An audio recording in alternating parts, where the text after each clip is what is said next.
신들린 연애라는 연애 프로그램을 보다가 함수연 씨가 무속인이 되어 살아가는 모습을 보게 되었습니다. 함수연 씨는 원래 은행원이었다가 집안 대대로 무속인의 신내림을 피할 길이 없어 본인이 원치 않는데도 신을 받았다는 얘기를 하더라고요.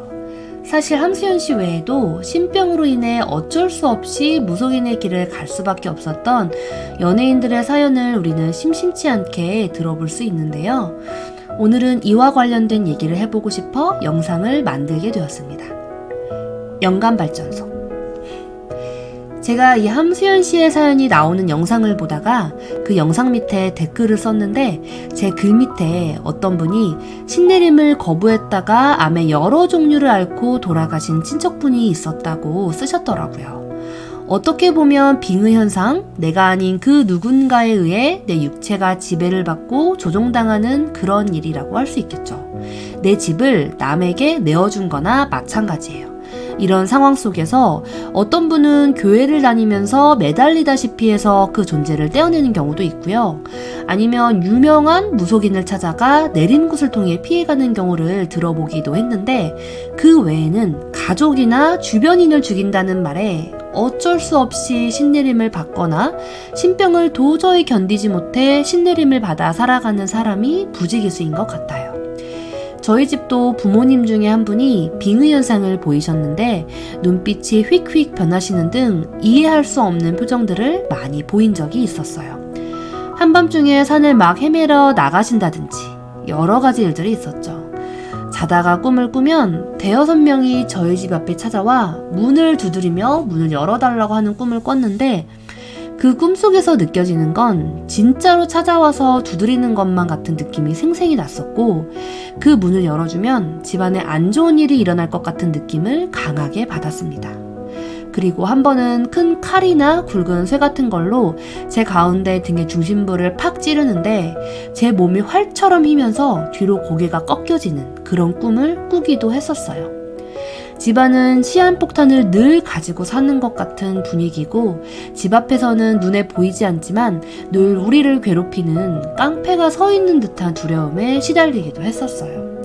실제로 제 형제가 죽을 뻔하기도 했었고요. 119 구급대를 불러서 겨우 구조되어 살아나왔습니다. 이런 여러 가지 알 수 없는 일들은 분명 눈에 보이진 않지만 어떤 몇몇 존재들이 저희 집안을 괴롭히고 잘 살아가는 꼴을 보지 못하고 있다는 것을 너무나 확실히 알 수 있었습니다. 저희 집 얘기를 이 정도로 했지만 더 자세하게 만들어 놓은 영상이 하나 있는데 많은 분들이 궁금해 하시면 그 영상이 올려져 있는 채널을 알려드릴게요. 저희 집 같은 경우나 저 방송에서 함수연 씨 같은 그런 사연을 가진 많은 사람들이나 저는 그 현실 속 상황에서 빠져나가 제대로 평범하게 행복하게 사는 방법을 알려드리려고 합니다. 지금은 제가 그렇게 살아가고 있고 과거에 겪었던 여러 가지 이상한 문제들에서 모두 벗어나 가족도 모두 잘 살아가고 있는 큰 변화를 겪었기 때문에 자신 있게 말해드릴 수 있습니다. 의식혁명이라는 책을 읽으면서 내면의 빛, 의식 수준에 대한 내용과 이런 문제들도 모두 연관이 될 수 있겠다 생각해서 이 영상을 만들게 되었는데요. 제가 영성 공부를 하면서 제 안에 신성의 빛이 있고 그 빛이 깨어나고 그 빛의 파워, 룩스가 올라가면 문제가 모두 해결된다는 것을 저는 잘 이해하지 못했습니다. 어떻게 해야 하는지 어렵기도 했고요. 그 어둠의 존재들보다 제가 더 힘이 세다는 멘토님의 말을 저는 전혀 받아들이지 못했습니다. 그런데 이제는 알 수 있습니다. 저는 종교라는 틀에 갇히고 싶지도 않았고 어릴 때부터 그런 환경도 아니었으며 그저 진짜가 무엇이고 더 중요한 본질을 찾아 나서면서 공부하고자 했던 하나의 영혼이었던 것 같습니다. 그런데 그런 본질적인 공부를 만나게 되었고 집안의 여러 가지 문제를 해결하면서 저는 내면의 빛이 커지면 많은 것들을 해결하고 이런 풀기 어려운 문제도 직접 풀 수 있다는 것을 너무나 잘 알게 되었습니다. 함수연 씨가 울면서 신내림을 받고 싶지 않다고 하는 장면을 볼 때면 저도 너무나 마음이 아프더라고요. 저 방송 속의 함수연 씨도 내면의 빛을 밝히기만 한다면 저 문제에서 얼마든지 벗어나 평범하게 살아갈 수 있습니다. 저도 해봤기 때문에 확실히 말할 수 있고요. 그런데 가장 중요한 것은 그 혼의 의지, 그 사람의 의지입니다. 저는 절대 포기하지 않고 끝까지 놓지 않고 의식을 깨우고 빛을 밝히고 그 영성 공부를 꾸준히 했기 때문에 가능했던 것 같습니다. 마음도 근육인데 근육이 하루아침에 만들어지지 않죠.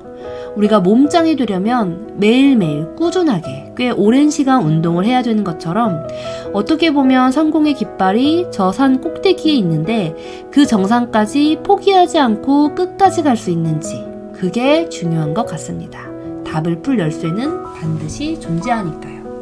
이제는 저런 문제는 어떻게 풀고 해결해야 하는지 직접 체험해봤기에 이론이 아니기에 저는 자신있게 깨닫고 말할 수 있는 것 같습니다. 저는 종교를 말하는 것도 아니고 내면의 빛, 영적인 인간, 내면의 마음의 파워를 얘기하고 싶어요.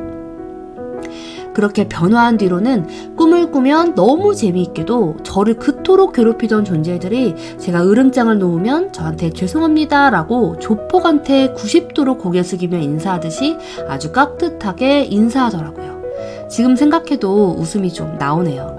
그리고 칼을 들고 저희 집 앞에 찾아와도 제가 화를 내고 맞서면 금세 언제 그랬냐는 듯이 걸음아 나 살려라 하고 도망가고요. 정말 꽁무니가 빠질 정도로 쥐도 새도 모르게 빨리도 도망가더라고요. 그런 꿈을 꾸니까 참 우스우면서도 과거에 제가 겪었던 그 모든 것들과 너무 상반돼서 깜짝깜짝 놀랐던 기억이 납니다. 이제는 그런 꿈조차 꾸지도 않고요. 그러고 보면 이런 눈에 보이지 않는 존재들과 겪는 세상이나 눈에 보이는 사람들과 겪는 세상이나 본인보다 힘센 자 앞에서는 눈도 못 마주치고 고개 숙이는 건 다 똑같은 세상의 이치인가 봐요. 힘의 논리라고 해야 하나요? 함수연 씨 외에도 남자 박수무당 분들도 제각각 사연을 이야기하던데 계속 거부를 하려고 버티고 버티다가 마지막에는 어쩔 수 없이 받아들였다고 하더라고요. 그러면서 본인들의 인생이 한순간에 바뀌는 것과 같았고 여태까지 살았던 인생이 무너지는 게 두려웠다고요. 이렇게 우리 내면의 힘, 신성의 힘은 내가 의지를 가지고 밝혀서 위험으로부터 구할 건지 아니면 그냥 있는지도 모른 채로 체념하면서 어쩔 수 없이 살 건지는 모두 우리의 자유의지, 선택에 달려 있습니다. 물론 아직 이런 어마어마한 파워를 지닌 신성을 알지 못하기에 또 시도조차 해보지 못하는 걸 수도 있겠지만요. 저는 이런 저의 인생 스토리를 통해서 저와 비슷하거나 이러한 문제를 가지신 분들이라면 얼마든지 도와드리고 싶다는 생각이 그 이후부터 많이 들었습니다. 동병상련의 아픔이랄까요? 제가 영적인 공부를 꾸준히 하고 그 공부를 바탕으로 인생에서 겪은 살아있는 체험들을 여러분들과 나누면서 조금이나마 도움이 되었으면 좋겠습니다. 감사합니다.